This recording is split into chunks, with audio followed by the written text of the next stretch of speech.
വെടിയേറ്റ ഗാന്ധിജിയെ എന്തുകൊണ്ട് ആശുപത്രിയിൽ കൊണ്ടുപോയില്ല എന്ന ചോദ്യത്തിലാണ് കഴിഞ്ഞ ലക്കം അവസാനിച്ചത്.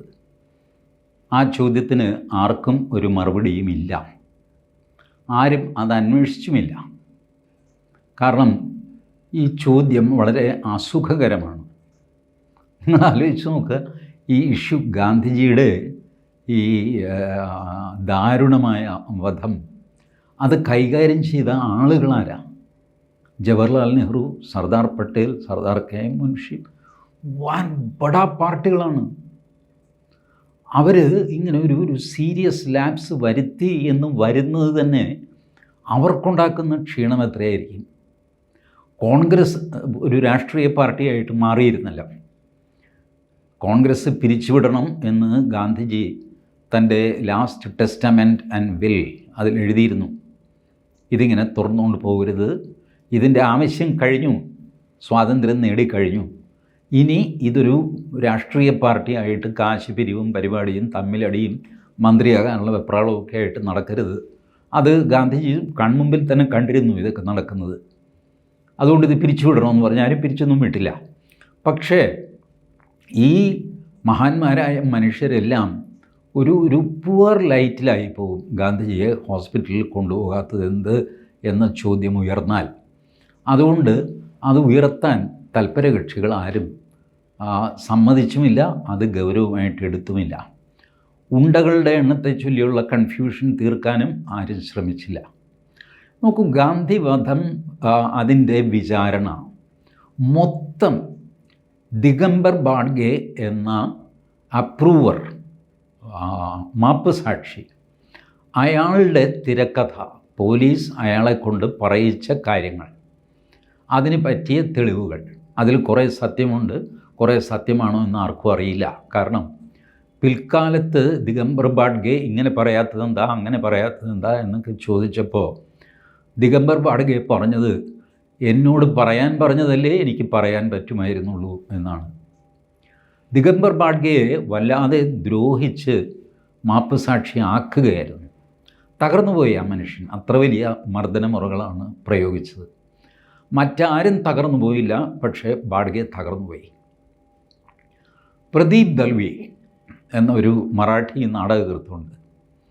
വർഷങ്ങൾക്ക് ശേഷം 90കളിൽ അദ്ദേഹം ഒരു നാടകം എഴുതി അവതരിപ്പിച്ചു. മീ നാഥുറാം ഗോഡ്സെ ബോൽത്തോയ് എന്നാണ് ആ നാടകത്തിൻ്റെ പേര്. ഞാൻ നാഥുറാം ഗോഡ്സെ സംസാരിക്കുന്നു.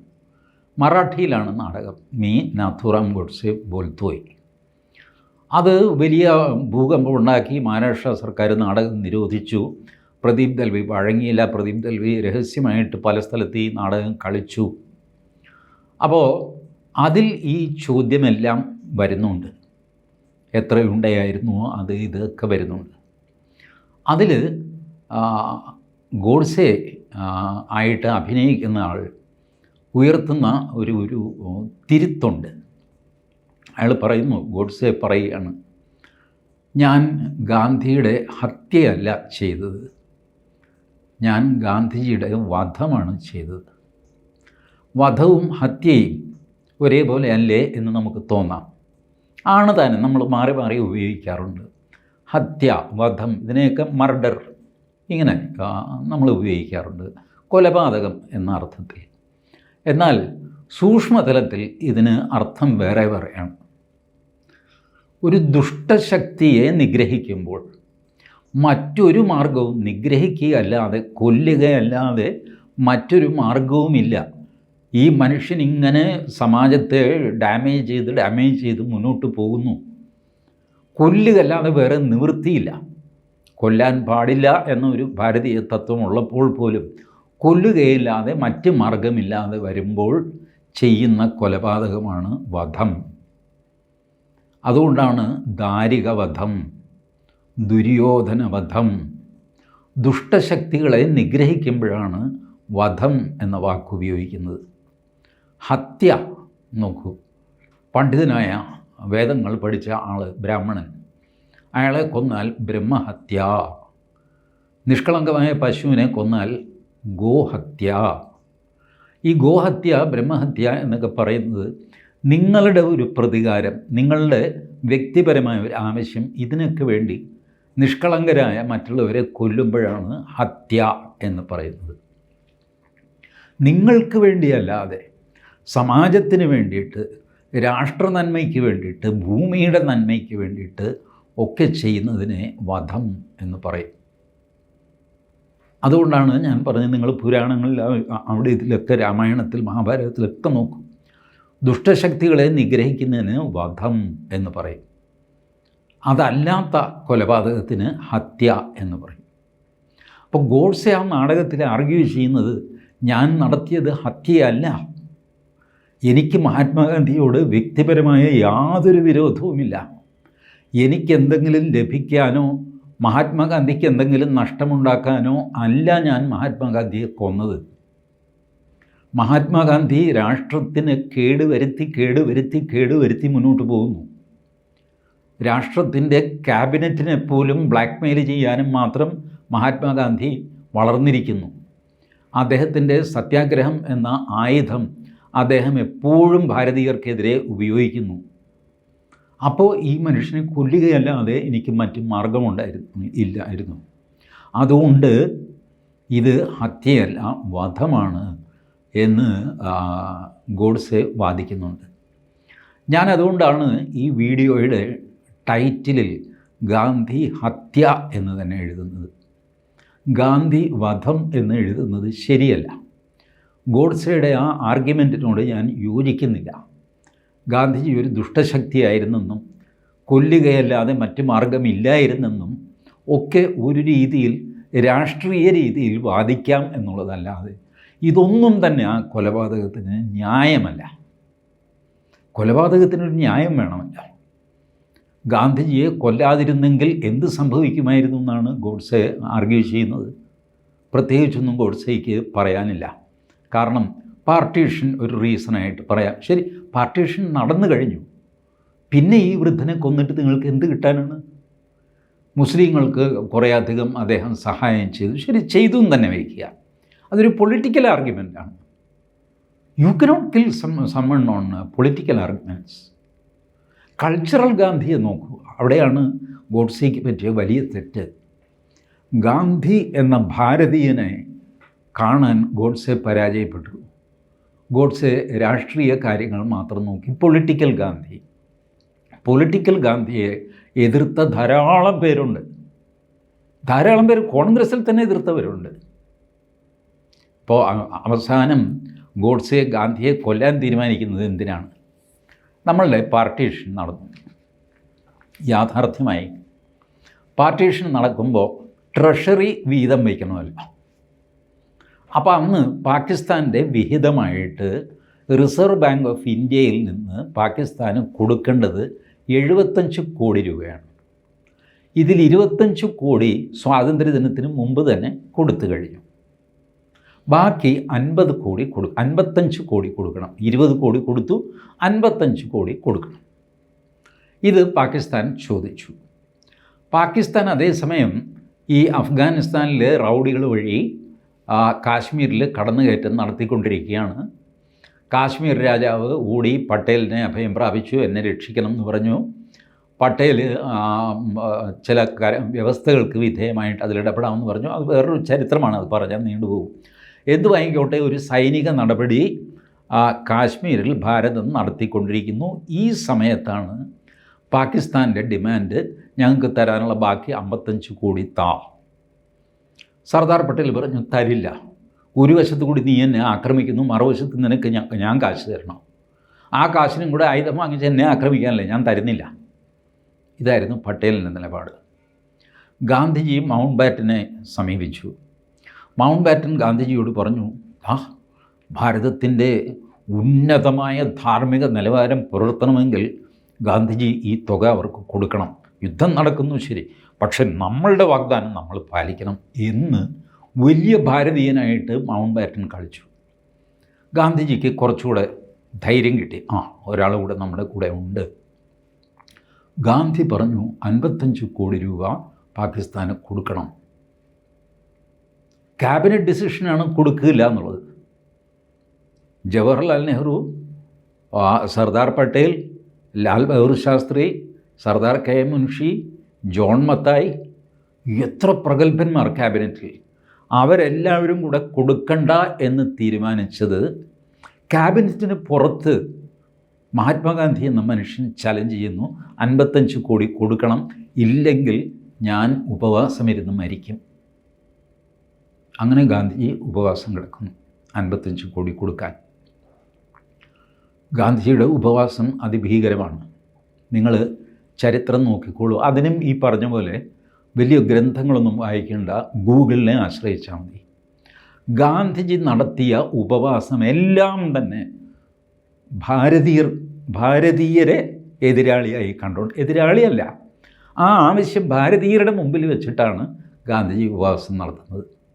ഹിന്ദു മുസ്ലിം ലഹള അത് പറ്റില്ല, സെപ്പറേറ്റ് കോൺസ്റ്റിറ്റ്യുവൻസി അത് പറ്റില്ല, അംബേദ്കറിൻ്റെ തീരുമാനം പിൻവലിക്കണം, എല്ലാം ഭാരതത്തിലെ ആളുകളെ സമ്മർദ്ദത്തിലാക്കാൻ വേണ്ടിയിട്ടാണ് ഗാന്ധിജിയുടെ സത്യാഗ്രഹങ്ങൾ മുഴുവൻ.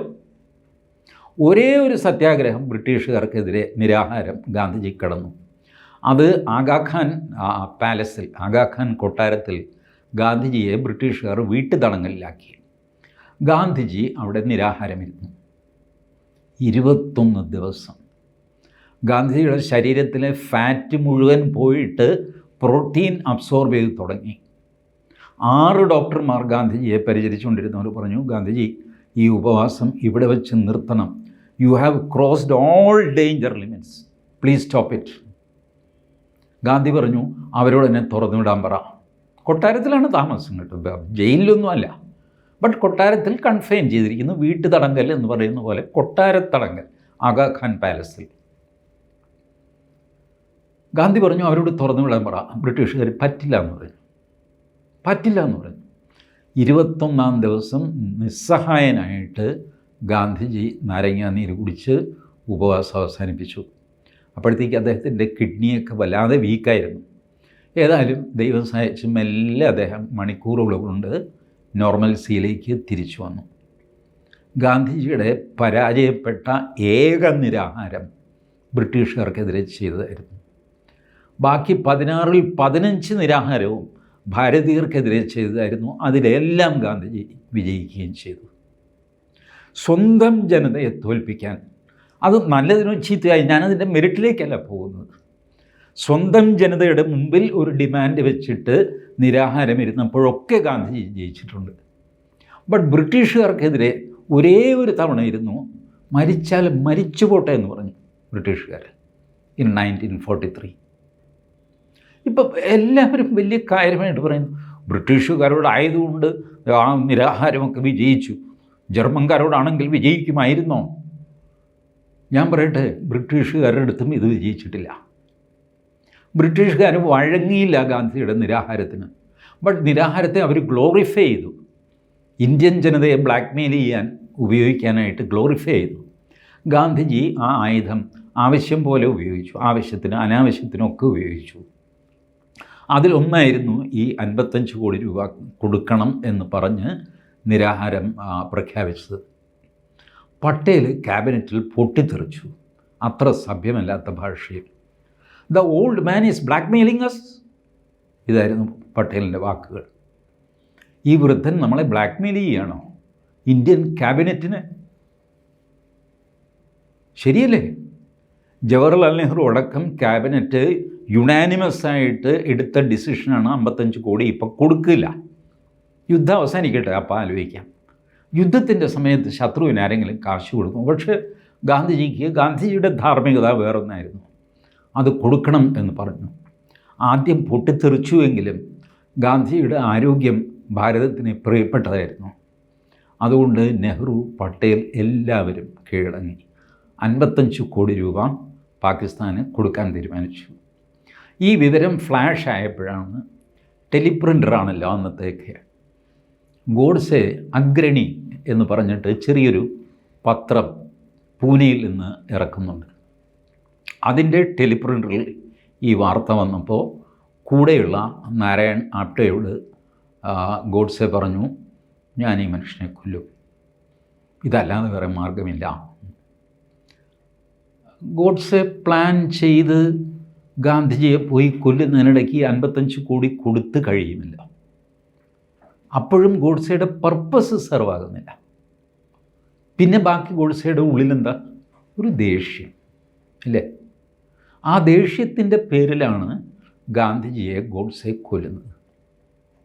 അതുകൊണ്ടാണ് പ്രദീപ് ദൽവിയുടെ ഗോഡ്സെ ആ കഥാപാത്രം പറഞ്ഞ വാക്ക്, അതിൻ്റെ അർത്ഥം മനസ്സിലാക്കിക്കൊണ്ട് ഞാൻ ഗാന്ധി വധം എന്ന ടൈറ്റിൽ ഗാന്ധി ഹത്യയാക്കി മാറ്റിയത്. ഒരു നല്ല കാര്യത്തിന് വേണ്ടിയിട്ടല്ല ഗോഡ്സെ ഗാന്ധിജിയെ കൊന്നത്. You look from any angle, it was not a good decision, it was a horrible decision. Political Gandhi കാണിച്ച ബ്ലണ്ടേഴ്സ് എല്ലാം മനസ്സിലാക്കിക്കൊണ്ടാണ് ഞാനിത് പറയുന്നത്. പൊളിറ്റിക്കൽ ഗാന്ധി, പൊളിറ്റിക്സിൽ എല്ലാവർക്കും അബദ്ധങ്ങൾ പറ്റിയിട്ടുണ്ട്. പൊളിറ്റിക്സിൻ്റെ സ്വഭാവം അതാണ്, ഹൈലി വോളട്ടൈലാണ്, വളരെ പെട്ടെന്ന് മാറും. രാവിലെ ഒരു പ്രശ്നം, മുനമ്പം വഖഫ് പ്രശ്നം എന്നൊക്കെ പറഞ്ഞ് നമ്മൾ ചർച്ച ചെയ്തിട്ടൊരു നിലപാടൊക്കെ എടുക്കും. ഉച്ചയായി കഴിയുമ്പോൾ വേറൊരു ഡോക്യുമെൻറ്റോ വേറൊരു പ്രസ്താവന വേറൊരു പ്രശ്നം. രാവിലെ നമ്മൾ പറഞ്ഞത് നമ്മൾ വിഡ്ഢികളായിട്ട് മാറും ഉച്ചയ്ക്ക്. ഇതാണ് പൊളിറ്റിക്സ്. അപ്പോൾ പൊളിറ്റിക്സിൽ അബദ്ധം പറ്റാത്തവരില്ല, കാരണം പൊളിറ്റിക്സിൻ്റെ സ്വഭാവം അതാണ്. ഗാന്ധിജിക്കും അബദ്ധം പറ്റിയിട്ടുണ്ട്, കാൽക്കുലേഷൻ മിസ്റ്റേക്സ് പറ്റിയിട്ടുണ്ട്, വെരി കോസ്റ്റ്ലി മിസ്റ്റേക്സ് പറ്റിയിട്ടുണ്ട്. ആദർശത്തിൻ്റെ പേരിൽ, ധർമ്മത്തിൻ്റെ പേരിൽ, അഹിംസയുടെ പേരിൽ ഇതിനെയൊക്കെ അതിൻ്റെ അബ്സല്യൂട്ട് തലത്തിലേക്ക് കൊണ്ടുപോയിട്ട് മനുഷ്യന് അനുഷ്ഠിക്കാൻ പറ്റാത്ത തലത്തിലേക്ക്, ഗാന്ധിജിക്ക് പോലും സ്വയം അനുഷ്ഠിക്കാൻ പറ്റാത്ത തലത്തിലേക്ക് ആ ചിന്തകൾ ഇങ്ങനെ കൊണ്ടുപോയിട്ടുണ്ട്. But cultural Gandhi was entirely different. ഞാൻ പറഞ്ഞു, ഞാൻ ഒരു സനാതനി ഹിന്ദുവാണ് എന്ന് പ്രഖ്യാപിച്ച ഏക ഇന്ത്യൻ നേതാവ് മഹാത്മാഗാന്ധിയാണ്. മഹാത്മാഗാന്ധിയെ അദ്ദേഹത്തിൻ്റെ മരണത്തിൻ്റെ ഒരു 45 ദിവസം മുമ്പ് വരെയുള്ള കമ്മ്യൂണിസ്റ്റ് പാർട്ടിയുടെ റെക്കോർഡ്സ് എടുത്ത് നോക്കുക. RSSനെ സഹായിക്കുന്നു എന്ന് പറഞ്ഞ് 3 പേരെ അവർ കുറ്റം പറയുന്നുണ്ട് കമ്മ്യൂണിസ്റ്റുകാർ. 1 മഹാത്മാഗാന്ധി, 2 ജവഹർലാൽ നെഹ്റു, 3 സർദാർ പട്ടേൽ. ഈ 3 പേരും RSSനെ സഹായിക്കുന്നു എന്നാണ് കമ്മ്യൂണിസ്റ്റ് പാർട്ടിയുടെ രേഖകളിൽ അവരെഴുതിയിരിക്കുന്നത്. Just 45 days ahead of his death. I have those papers with me. നിങ്ങൾക്ക് പരിശോധിക്കാം. 24 വോളിയമാണ് history of communist movement in India എന്നാണ് ആ വോളിയത്തിൻ്റെ പേരെന്നാണ് എനിക്ക് തോന്നുന്നത്. എനിവേ 24 വോളിയമുണ്ട്. ഇപ്പോൾ ഔട്ട് ഓഫ് പ്രിൻ്റാണ്. കാരണം മാർക്സിസ്റ്റ് പാർട്ടിക്ക് മനസ്സിലായി ഇത് മുതലാകുന്നതല്ല ഈ പ്രസിദ്ധീകരണം. ഞാനും എന്നെ പോലെയുള്ളവരും ഒക്കെ അതിൽ നിന്ന് ഇവരുടെ പഴയ രേഖകൾ എടുത്തിട്ട് അവരെ ഡിഫെൻസീവിലാക്കുന്നു. ഈ പാർട്ടി പിളർന്ന കഥ, അത് ഇതൊക്കെ അതിനകത്തുണ്ട്. ഇതെല്ലാം അവർ തന്നെ പ്രൊഡ്യൂസ് ചെയ്ത രേഖകളാണ്. ചീഫ് എഡിറ്റർ അതിൻ്റെ ജ്യോതി ബസുവായിരുന്നു. അതിൻ്റെ കോർഡിനേറ്റിംഗ് എഡിറ്ററോ അങ്ങനെ എന്തോ ആയിരുന്നു ഹർകിഷൻ സിംഗ് സുർജിത്ത്, അന്നത്തെ ജനറൽ സെക്രട്ടറി. അങ്ങനെയുള്ള മഹാന്മാരെല്ലാം ചേർന്ന് തയ്യാറാക്കിയ അവരെഴുതിയ ലേഖനങ്ങളല്ല, പാർട്ടി രേഖകൾ അവർ ഡേറ്റ് വൈസ് കമ്പൈൽ ചെയ്ത് ഓരോ വോളിയമാക്കി 24 വോളിയം. തിരുവനന്തപുരത്ത് ഭാരതീയ വിചാരകേന്ദ്രം ലൈബ്രറിയിൽ ഈ 24 വോളിയം ഇരിപ്പുണ്ട്. റിസർച്ച് ചെയ്യണമെന്നുള്ളവർക്ക് ചെയ്യാം. അപ്പോൾ അന്ന് ഗാന്ധിജി RSSനെ സഹായിക്കുന്ന ആളായിരുന്നു എന്ന് കമ്മ്യൂണിസ്റ്റുകാർ പോലും പറഞ്ഞിട്ടുണ്ട്. ഭാരതത്തിൽ RSSന് വളരാനുള്ള ഒരു സാഹചര്യം ഗാന്ധിജിയാണ് ഒരുക്കിയത് എന്ന് ഇന്നും വാദിക്കുന്നവരുണ്ട്. എനിക്കും പലപ്പോഴും തോന്നാറുണ്ട്. ഹിന്ദുത്വത്തിൻ്റെ അടിത്തറ പാകുന്നതിൽ നിസ്സാരമല്ലാത്ത ഒരു പങ്ക് ഗാന്ധിജിയും വഹിച്ചിട്ടുണ്ട്. On cultural side, agreed on political side he made unnecessary concession to the Muslims, thinking that they will come with me. ഗാന്ധിയുടെ ഉദ്ദേശശുദ്ധിയെ നമ്മൾ മാനിക്കണം. അവർ കൂടെ വരും എന്നൊക്കെ ശരിയാണ്. ഗാന്ധിജി പറഞ്ഞു, മുസ്ലിങ്ങൾ ഹിന്ദുക്കളെ കൊല്ലുകയാണെങ്കിൽ ഹിന്ദുക്കൾ കഴുത്ത് നീട്ടി കൊടുക്കണം. എല്ലാ ഹിന്ദുവും മരിച്ചു വീഴുന്ന ദിവസം പുതിയൊരു ലോകം ഉദയം ചെയ്യും. ഇത് പറയുമ്പോൾ ഗാന്ധിയുടെ മനസ്സിലെന്താ? എല്ലാ ഹിന്ദുക്കളെയും കൊല്ലാൻ മുസ്ലിങ്ങൾക്ക് സാധ്യമല്ല. കുറച്ച് പേരെ കൊല്ലുമ്പോൾ തന്നെ ഇതിൻ്റെ തീവ്രത അവരുടെ മനസ്സാക്ഷിയെ പിടിച്ചു കുലുക്കും. ഓരോ കുഞ്ഞിൻ്റെയും അമ്മയുടെയും പുരുഷൻ്റെയും നിലവിളി, നിസ്സഹായത, ദൈന്യം. സുരേഷ് കുമാർ എന്ന കവിയുടെ ആണെന്ന് തോന്നുന്നു, അയാൾ എഴുതിയിട്ടുണ്ട്, ഒടുവിലത്തെ ആ നോട്ടത്തിലെന്തൊരു കരളുകീറി പറിക്കുന്ന വേദന. തീവണ്ടിക്ക് തലവയ്ക്കുന്ന ഇദ്ദേഹം കവി തീവണ്ടി എഞ്ചിനുള്ളിൽ നിൽക്കുന്നതായിട്ടാണ് സങ്കല്പം. തീവണ്ടിക്ക് തലവയ്ക്കുന്ന ഒരു ചെറുപ്പക്കാരൻ, നിരാശൻ. തീവണ്ടി ബ്രേക്ക് ചെയ്യാനും പറ്റില്ല. ആ കാഴ്ച, ആ സമയത്ത് ആ ചെറുപ്പക്കാരൻ്റെ മുഖത്ത് വന്ന ഭാവമാണ് സുരേഷ് കുമാർ എന്ന കവി പറയുന്നത്. ഒടുവിലത്തെ ആ നോട്ടത്തിലെന്തൊരു കരള് കീറിപ്പറിക്കുന്ന വേദന. ഇത് മനുഷ്യനെ പിടിച്ചു കുലുക്കും എന്നുള്ള ഉത്തമ വിശ്വാസത്തിലാണ് ഗാന്ധിജി പെരുമാറിയത്. അപ്പോൾ ഗാന്ധിജിക്ക് അറിയില്ലായിരുന്നു ഔറംഗസീബ് എന്ത് ചെയ്തു എന്ന്. അറിയാം. ഷാജഹാൻ അറിയാം, ബാബർ അറിയാം, ചെങ്കിസ് ഖാൻ അറിയാം. അറിഞ്ഞുകൂടാത്തതൊന്നുമില്ല. ഹിറ്റ്ലർ അറിയാം, മുസോളിനി അറിയാം. ഹിറ്റ്ലർക്കും മുസോളിനിക്കും ഗാന്ധി കത്തയച്ചു. ഗാന്ധി പറഞ്ഞു, നിങ്ങളുടെ ഭരണം ഒന്നാം തരം, ബട്ട് നിങ്ങൾ ഏകാധിപതികളാണ്, ജനങ്ങളെ ഇങ്ങനെ ദ്രോഹിക്കരുത്, അടിച്ചമർത്തരുത്. അതല്ലാതെ തന്നെ നിങ്ങൾക്ക് സോഷ്യലിസം നടപ്പിലാക്കാം. നാഷണൽ സോഷ്യലിസം, അതാണല്ലോ നാസിസം. ഹിറ്റ്ലറുടെ തിയറി അതായിരുന്നു, നാഷണൽ സോഷ്യലിസം. സോഷ്യലിസമാണ് ഹിറ്റ്ലറിൻ്റെ. ഇവിടുത്തെ സോഷ്യലിസ്റ്റുകളെല്ലാം കൂടെ ഹിറ്റ്ലറെ ചീത്ത പറയുന്നു. ബട്ട് അത് നടപ്പാക്കി ഹിറ്റ്ലർ ഒരു രീതിയിൽ നടപ്പാക്കി, സ്റ്റാലിനും ഏകദേശം അതേ രീതിയിൽ നടപ്പാക്കി. ശത്രുക്കളെ കൊന്നൊടുക്കുക, ഇതിലെ സ്റ്റാലിനും ചെയ്തത്. സ്റ്റാലിൻ മഹാനും ഹിറ്റ്ലർ കൊള്ളില്ലാത്തവനുമാണെന്നിങ്ങനെ രണ്ട് സോഷ്യലിസമാണ്. അപ്പോൾ ഗാന്ധി പറഞ്ഞു, നിങ്ങൾക്കിത് ചെയ്യാൻ ഈ അക്രമത്തിൻ്റെ പാത ശരിയല്ല. രണ്ടുപേരും, ഹിറ്റ്ലറും മുസോളിനിയും ഗാന്ധിക്ക് മറുപടി അയച്ചില്ല. ബട്ട് ഗാന്ധിക്ക് കത്തയക്കാനുള്ള ആത്മധൈര്യം ഉണ്ടായിരുന്നു. അവരോട് പോലും സ്റ്റോപ്പ് ഇറ്റ് എന്ന് പറയാനുള്ള ആത്മധൈര്യം, ആ സ്റ്റേച്ചറും ഉണ്ടായിരുന്നു ഗാന്ധിക്ക്. ഹിറ്റ്ലർക്ക് കത്തയക്കാൻ ആർക്കാ പാടില്ലത്, പോസ്റ്റ് ഓഫീസ് ഉണ്ടെങ്കിൽ ആർക്കും കത്തയക്കരുതോ എന്ന് ചോദിക്കും. വേറെ ആരും ധൈര്യപ്പെടുകയില്ല. ഗാന്ധിക്ക് ആ ധൈര്യം ഉണ്ടായിരുന്നു. ഈ ഹിസ്റ്ററിയൊക്കെ ഗാന്ധിക്ക് അറിയാം. But he thought, I will make A change in this. ഇസ്ലാമിൻ്റെ സ്വഭാവം അഹിംസ കൊണ്ട് ഞാൻ മാറ്റിയെടുക്കും. ഭാരതം എത്രയോ പേരെ മാറ്റിയിരിക്കുന്നു. ഭാരതത്തിൻ്റെ ആത്മശക്തിക്ക് മുമ്പിൽ എത്ര അക്രമികൾ കീഴടങ്ങിയിരിക്കുന്നു.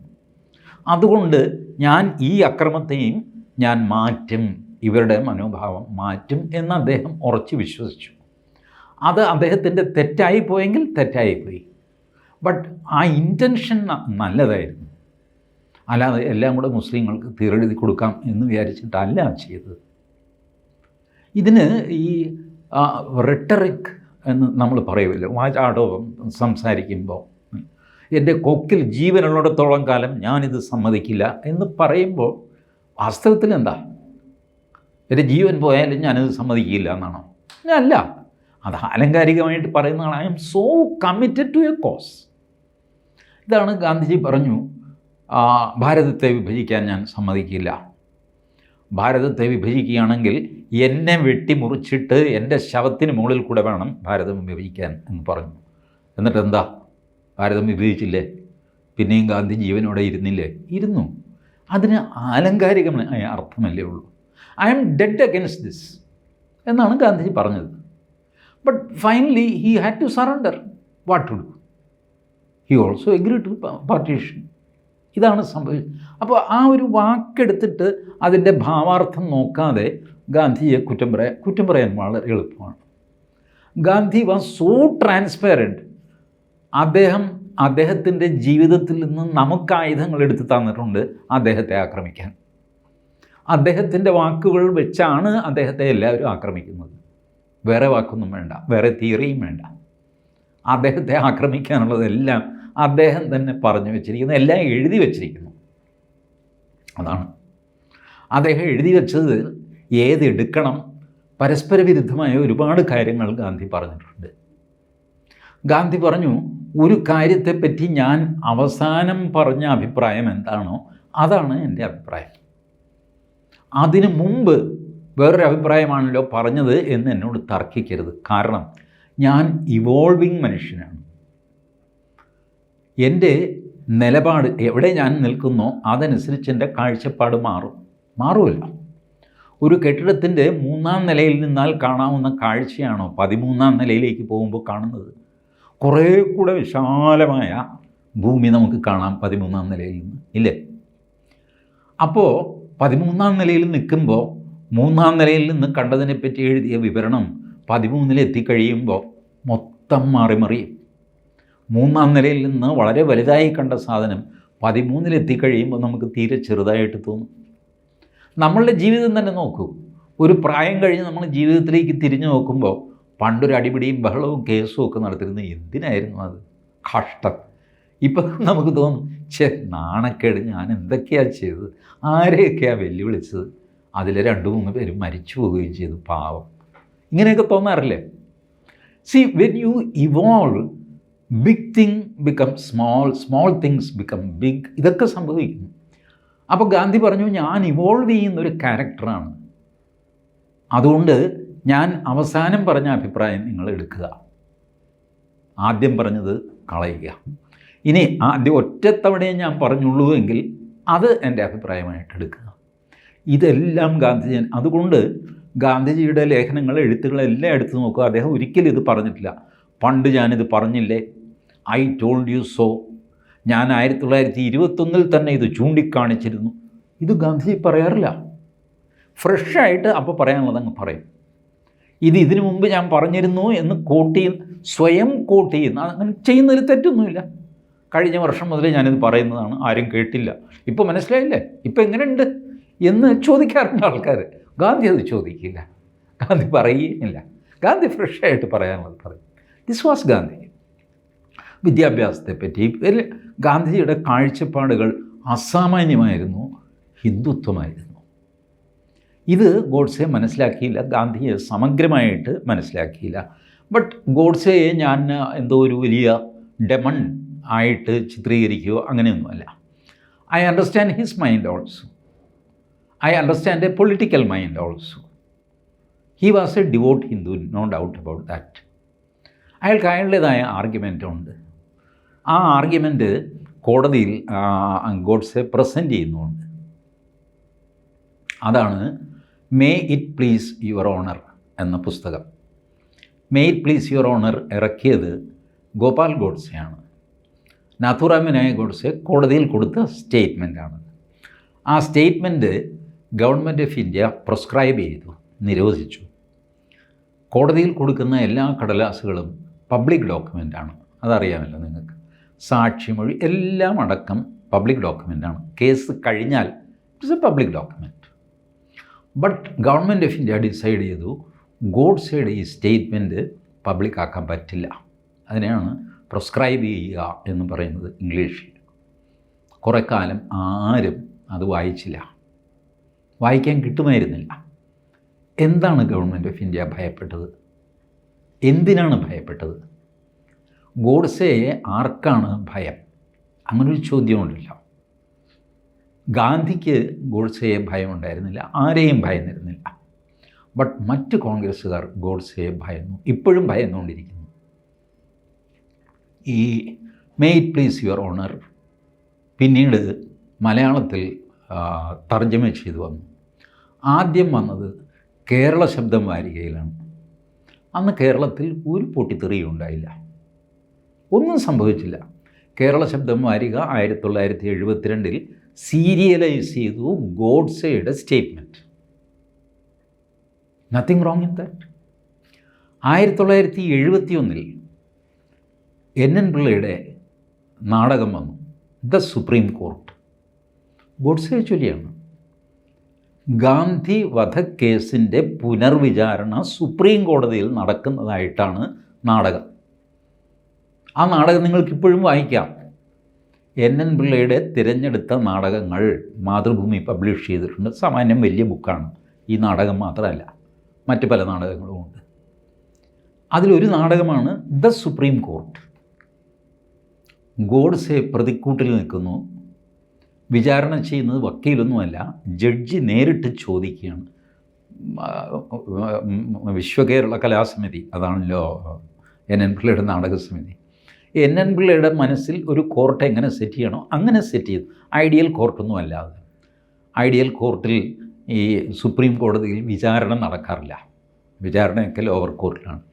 ബട്ട് NN പിള്ളയുടെ നാടകത്തിൽ സുപ്രീം കോടതിയിൽ വിചാരണ നടക്കുന്നു. സുപ്രീം കോടതിയുടെ സിംഗിൾ ജഡ്ജ് ഇരുന്ന് ഗോഡ്സെയോട് ചോദിക്കുന്നു. ഇതിന് ഈ വിചാരണ കേൾക്കാനായിട്ട് 3 പേര് ഹാജരാകുന്നു. 3 പേര്: Mahatma Gandhi, Karl Marx, Jesus Christ. 3 പേര്. ക്രിസ്തു, മാർക്സ്, ഗാന്ധി. 3 പേര് ഈ വിചാരണ കേൾക്കാനിരിക്കുന്നു. ഗോഡ്സെ സ്വന്തം ഭാഗം ന്യായീകരിക്കുന്നു. ഞാൻ ഗാന്ധിജിയെ കൊന്നത് ശരിയായിരുന്നു എന്ന് സ്ഥാപിക്കുന്നു NN പിള്ളയുടെ നാടകത്തിൽ. കോടതി ഗാന്ധിയുടെ നേർക്ക് നോക്കുന്നു. ഗാന്ധിക്ക് എന്ത് പറയാനുണ്ട് എന്ന് ചോദിക്കുന്നു. ഗാന്ധിജി ആ സാക്ഷിയല്ല, ഒബ്സർവർ, ആ കൂട്ടിൽ എണീറ്റ് നിൽക്കുന്നു. ഗാന്ധിജിയുടെ ഡയലോഗ് ഇംഗ്ലീഷിലാണ് NN പിള്ള എഴുതിയിരിക്കുന്നത്. Godse is correct, I admire him. ഇതാണ് ഗാന്ധിയുടെ ഉത്തരം. ഗോഡ്സെ ശരിയാണ്, ഞാൻ അയാളെ അഭിനന്ദിക്കുന്നു. ഗാന്ധിജിയുടെ ഉത്തരം. ഇത് എഴുതി പ്രസിദ്ധീകരിച്ചു, നാടകമായിട്ട് കേരളത്തിൽ മൊത്തം കളിച്ചു. ഒരു ഭൂകമ്പം ഉണ്ടായില്ല. ബട്ട് 1999 മറ്റോ ഈ ഗോഡ്സെയുടെ സ്റ്റേറ്റ്മെൻറ്റ് ബഹുമാനപ്പെട്ട കോടതി മുമ്പാകെ എന്ന പേരിൽ കോഴിക്കോട്ട് പ്രഗതി പബ്ലിക്കേഷൻ അവർ പബ്ലിഷ് ചെയ്തു. ചെറിയൊരു മലയാളം തർജ്ജമയാണ്, ചെറിയൊരു പുസ്തകം. അല്ലേ, കോൺഗ്രസും യൂത്ത് കോൺഗ്രസും ഒക്കെ കയറി പ്രഗതിയുടെ ഓഫീസും തല്ലിപ്പൊട്ടിച്ച്, അവരുടെ കമ്പ്യൂട്ടർ തല്ലിപ്പൊട്ടിച്ച്, അവരെ അറസ്റ്റ് ചെയ്തുകൊണ്ടൊക്കെ പോയി. എന്തൊരു പോയില്ലേ. ഞാനപ്പോൾ അന്തം വിട്ടൂടാ. NN പിള്ളയ്ക്ക് നാടകം കളിക്കാം, ഒരു കുഴപ്പമില്ല. കേരള ശബ്ദത്തിന് ഇതേ സാധനം, കേരള ശബ്ദം അവരുടെ തർജ്ജമ കൊടുത്തു, ഇവരുടെ തർജ്ജമ കൊടുത്തു. അപ്പോൾ 71, 72-നും 99-നും ഇടയ്ക്ക് സംഭവിച്ചത് എന്താണ്? ആ സംഭവങ്ങൾ കൊണ്ടാണ് കോൺഗ്രസ് ഗോഡ്സെയെ ഭയന്ന് തുടങ്ങിയത്. അതിനു മുമ്പുള്ള കോൺഗ്രസ്സുകാർക്ക് ഭയമുണ്ടായിരുന്നില്ല. കരുണാകരൻ ഭയന്നില്ല, AK ആൻ്റണി ഭയന്നില്ല, CK ഗോവിന്ദൻ നായർ ഒട്ടും ഭയന്നില്ല, പട്ടംതാണുപിള്ള ഭയന്നില്ല, R ശങ്കർ ഭയന്നില്ല. ഇവരൊക്കെ കോൺഗ്രസ്സുകാരനായിരുന്നു. ഇവരാരും ഗോഡ്സെയെ ഭയന്നില്ല. ബട്ട് പിന്നീട് വന്ന കോൺഗ്രസ്സുകാർ ഭയന്നു. ഇതാണ് സംഭവിച്ചത്. അതെന്തുകൊണ്ട് ഭയന്നു എന്ന് കോൺഗ്രസ്സുകാർ തന്നെ തീരുമാനിക്കട്ടെ, ഞാൻ അതിലേക്ക് പോകുന്നില്ല. ഇനി ഗോഡ്സെ രാജ്യദ്രോഹിയായിരുന്നോ എന്ന ചോദ്യം പരിശോധിക്കാനുണ്ട്. അത് അടുത്ത ലക്കത്തിലാവാം.